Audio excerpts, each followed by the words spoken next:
Hello everyone, how are you doing? This is MD Tech here with another quick tutorial. In today's tutorial, I'm going to show you guys how to resolve the 0x0003 error code GeForce Experience with Nvidia.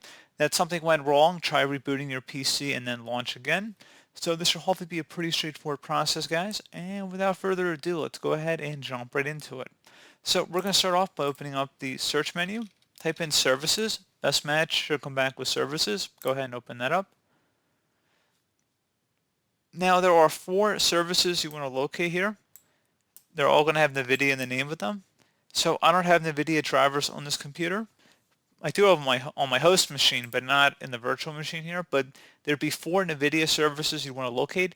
It'd be the NVIDIA telemetry container, NVIDIA display service, NVIDIA local system container, and NVIDIA network service container. And you want to go ahead and double click on each one of those one at a time. Make sure startup type is set to automatic and that the service status is running, and if it's stopped you want to start it. And then you want to go over to the log on tab and you want to go ahead and just left click on that, and you want to go ahead and set it to local system account. Check mark where it says allow service to interactive desktop, and you would do that for each of the 4 services that I mentioned.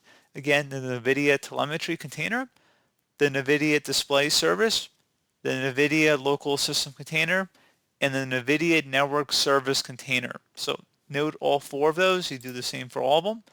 And then you would select apply and OK to save the change for each of them. And then once you know what that, you go online and you'd search for NVIDIA GeForce download. Go ahead and search for that. One of the best results should be a NVIDIA web page here. Go ahead and open that up. And you would go ahead at this point and select the Windows PC download.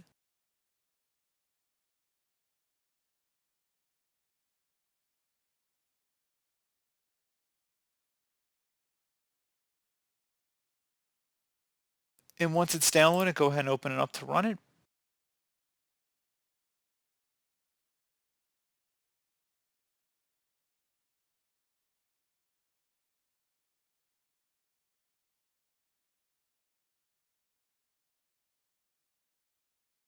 Select yes if you receive a user account control prompt.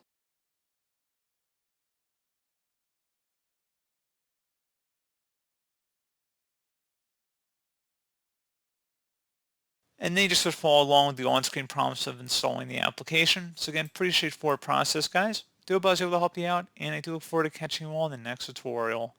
Goodbye.